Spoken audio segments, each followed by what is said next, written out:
Hi guys, ഞങ്ങൾ ഇന്ന് പോകുന്നത് കുതിരോളി ടെമ്പിൾ ആണ് കേട്ടോ, മാംഗ്ലൂരിലെ. ഇങ്ങനെ തന്നെയാണോ പറയേണ്ടതെന്ന് എനിക്ക് കറക്റ്റ് അറിയത്തില്ല. ഞങ്ങൾ കുറച്ചു നേരം വണ്ടിയൊക്കെ നോക്കി നിന്നു.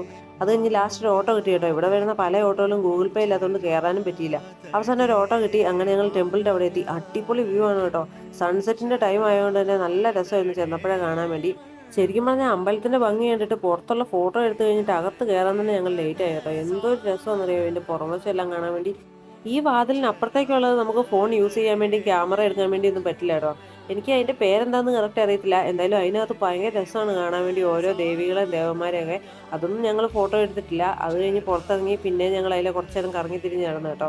എനിക്ക് ഭയങ്കര ഇഷ്ടമാണ് ഈ അമ്പലത്തിലെ പള്ളിയിലും കൊത്തുപണികൾ, ഇങ്ങനത്തെ ചുവരിലും ഓരോ സാധനങ്ങൾ ഉണ്ടാക്കി വെച്ചേക്കുന്നത് കാണാൻ കേട്ടോ. എന്തൊക്കെ പറഞ്ഞാലും ഇച്ചിരി സമാധാനം വേണമെന്ന് തോന്നുമ്പം ഒരു പള്ളിക്കകത്തോ അല്ലെങ്കിൽ ഒരു അമ്പലത്തിന്റെ ആൽത്തറയിലോ ഒക്കെ പോയിരിക്കുമ്പോൾ ഉള്ള ഒരു സമാധാനം വേറെ ലെവലാണ് കേട്ടോ. അങ്ങനെ ഞങ്ങൾ ഏകദേശം 1 മണിക്കൂറോളം അവിടെ ഇരുന്ന് കേട്ടോ. നല്ല രസമാണ് അവിടെ ഇരിക്കാൻ വേണ്ടി. അങ്ങനെ കുറേ നേരം അവിടെ ഇരുന്ന് കഴിഞ്ഞിട്ട് ഞങ്ങൾ പതിയെ തിരിച്ചു പോയേക്കാന്നോട്ട് ഇറങ്ങിയപ്പം അവിടെ ഒരു മാരേജ് ഫംഗ്ഷൻ നടക്കുന്നുണ്ട് കേട്ടോ. മാരേജ് ഫംഗ്ഷന്റെ തൊട്ടപ്പുറം തന്നെ ഒരു ഡാൻസ് പ്രോഗ്രാം നടക്കുന്നുണ്ട്. ഇത് എന്ത് തരം ഡാൻസാന്നുള്ളത് എനിക്ക് കറക്റ്റ് അറിയത്തില്ല. ഇത് മാരേജ് ഫംഗ്ഷനോടനുബന്ധിച്ച് ഇവിടെ നടക്കുന്നതാണോ ആവോ, അതൊന്നും ഞങ്ങൾക്ക് അതിൻ്റെ ഐഡിയ കിട്ടിയില്ല. എന്തായാലും നല്ല രസമായിട്ട് അതും കുറച്ചു നേരം കണ്ടു. അത് കഴിഞ്ഞിട്ട് ഞങ്ങൾ പതിയെ തിരിച്ചു പോകാന്നോർത്ത് നോക്കിയപ്പം അവിടെ കല്യാണമൊക്കെ എങ്ങനെയായിരിക്കും എന്ന് അറിഞ്ഞേക്കാൻ തൊട്ട് ഞങ്ങൾ പതിയെ ഒന്ന് അങ്ങോട്ട് ചെന്ന് കേട്ടോ.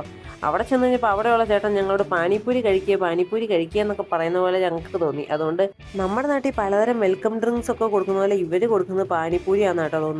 ഞാൻ പൊതുവെ പാനിപ്പൂരി ഒട്ടും കഴിക്കാത്ത ഇഷ്ടമില്ലാത്ത ആളാണ്. പക്ഷേ ഇവിടെ വന്നു കഴിഞ്ഞപ്പോൾ ഒന്ന് കഴിച്ചേക്കാൻ നോട്ട്. കാരണം ഇവിടുത്തേതൊക്കെ എന്ന് പറഞ്ഞിട്ടുണ്ടെങ്കിൽ ഇവിടുത്തെ ആണല്ലോ ഒറിജിനൽ പാനിപ്പൂരി. നമ്മുടെ ഇവിടുത്തെ അത്രയും പെർഫെക്റ്റ് അല്ലല്ലോ. വിളിക്കാത്ത കല്യാണത്തിന് പോയിട്ട് സദ്യയൊന്നും കഴിച്ചില്ല, ഒരു പാനിപ്പൂരി അല്ലേ കഴിച്ചുള്ളൂ. അതുകൊണ്ട് കുഴപ്പമില്ലെന്ന് പറഞ്ഞിട്ട് ഞങ്ങൾ തിരിച്ചു പോന്നു കേട്ടോ. വന്ന വഴിക്ക് 100 രൂപയ്ക്ക് 3 ഷവർമ്മ എന്ന് കണ്ട് അതും മേടിച്ച് കഴിച്ചു. അതിനകത്ത് ചിക്കൻ കണ്ടുപിടിക്കാൻ ഇച്ചിരി കഷ്ടപ്പെട്ടു കേട്ടോ. അങ്ങനെ ഞങ്ങൾ തിരിച്ചൊരു ഓട്ടോയും പിടിച്ച് ഹോസ്റ്റലിലേക്ക് തിരിച്ചു പോരുവാണ് ഗൈസ്. അടുത്ത മാംഗ്ലൂർ ട്രിപ്പുമായിട്ട് നെക്സ്റ്റ് വീഡിയോ കാണാം ഗൈസ്. ബൈ.